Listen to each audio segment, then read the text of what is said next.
اعوذ باللہ من الشیطان الرجیم بسم اللہ الرحمن الرحیم۔ جنگ جمل کا آخری دن ہے۔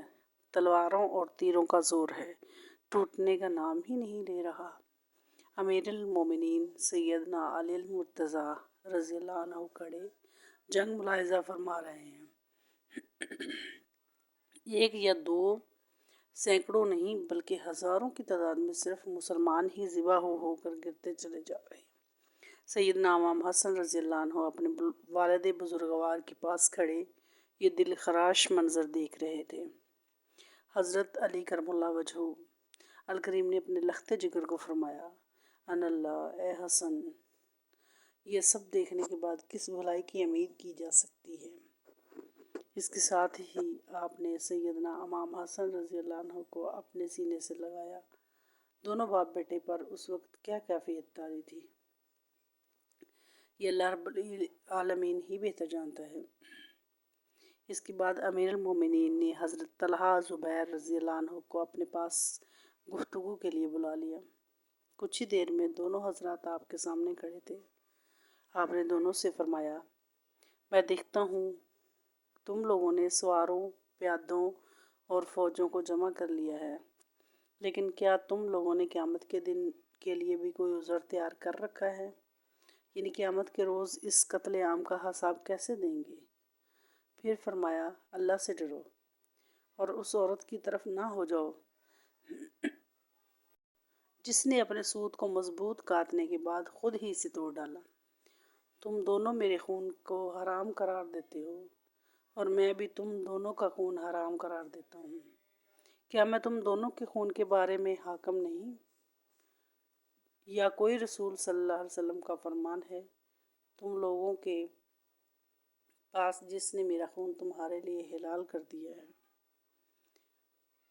حضرت طلحہ نے عرض کیا، آپ نے امیر المومنین حضرت عثمان رضی اللہ عنہ کی دشمنی پر لوگوں کو جمع کیا ہے۔ معاذ اللہ۔ فرمایا، جس نے بھی ایسا کیا وہ ضرور اللہ رب العالمین کی گرفت میں آ جائے گا، اور بے شک قاتلین عثمان پر اللہ تعالیٰ کی لعنت ہو۔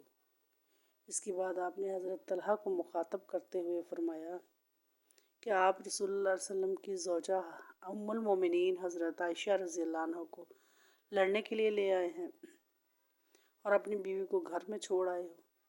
کیا آپ نے میری بیعت نہیں کی؟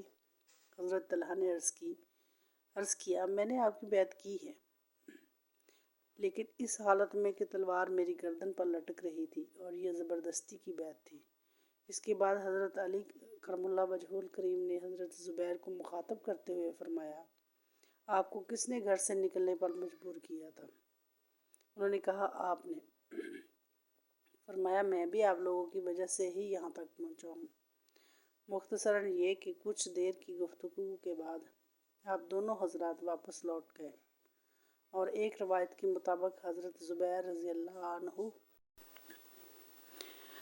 ام المومنین حضرت عائشہ کے پاس حاضر ہوئے اور عرض کیا، میں نے حضرت علی کے ساتھ جنگ نہ کرنے کی قسم کھائی ہے۔ آپ کے بیٹے حضرت عبداللہ ابن زبیر بھی وہیں موجود تھے۔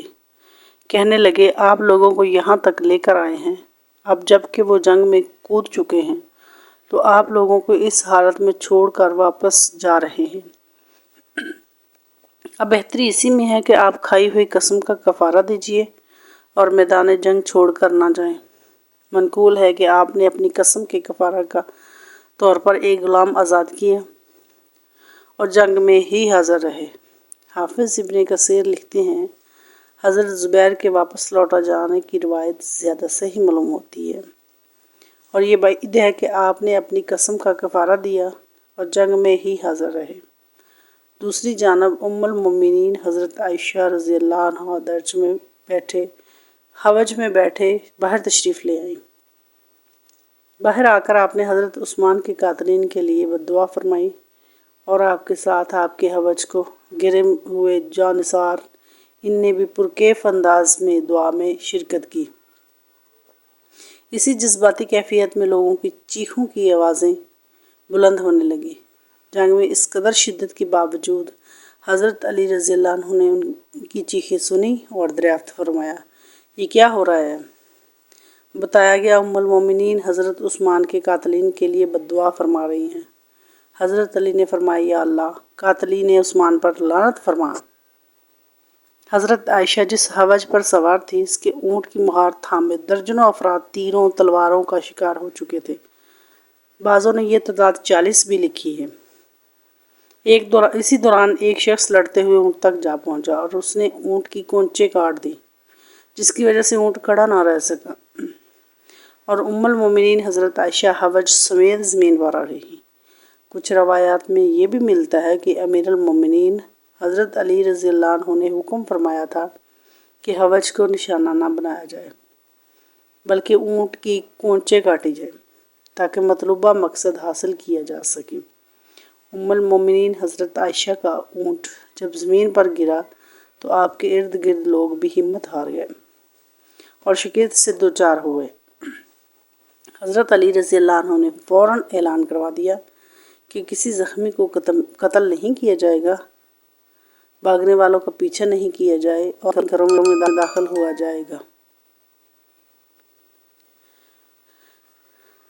اور نہ ہی گھروں میں۔ پھر آپ کے حکم سے حضرت عائشہ کے حوض کو اٹھایا گیا اور آپ ام المومنین کے پاس تشریف لائے اور سلام عرض کرنے کے بعد خیریت دریافت کی۔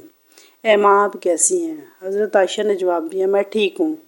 حضرت علی نے فرمایا اللہ عز و جل آپ سے درگزر فرمائے۔ اس کے جواب میں ام المومنین نے بھی فرمایا اللہ رب العزت آپ سے بھی درگزر فرمائے۔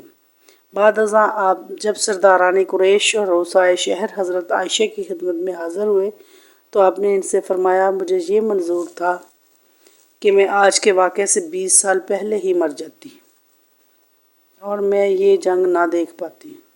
تاریخ ابن خلدون میں ہی ہے کہ یہی بات جب کیکا نے لوٹ کر حضرت علی کو بتائی تو آپ نے بھی یہی ارشاد فرمایا تھا۔ دوستو جنگ جمل میں کامیابی سے اگرچہ حضرت علی علیہ السلام کے قد و قامت میں اضافہ ہوا تھا مگر شام سمیت کئی بڑے صوبوں ابھی تک مکمل آپ کے کنٹرول میں نہیں تھے۔ یہی وجہ کہ جنگ جمل کے بعد ملک شام سے ایک اور بڑی جنگ کے آغاز کی خبریں آنے لگی جسے تاریخ میں جنگ صفین کہا گیا ہے۔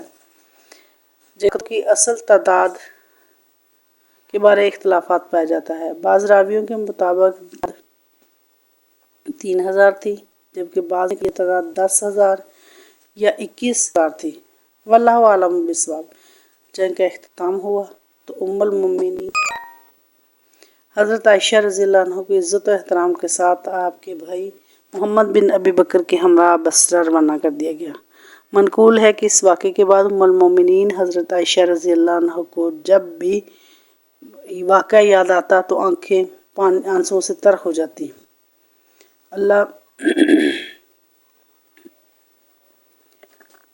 اللہ رب العالمین تمام صحابہ کرام کو اپنی خاص رحمتوں میں جگہ عطا فرمائے اور انہیں جنت میں بلند درجہ عطا پر فائز فرمائے، آمین۔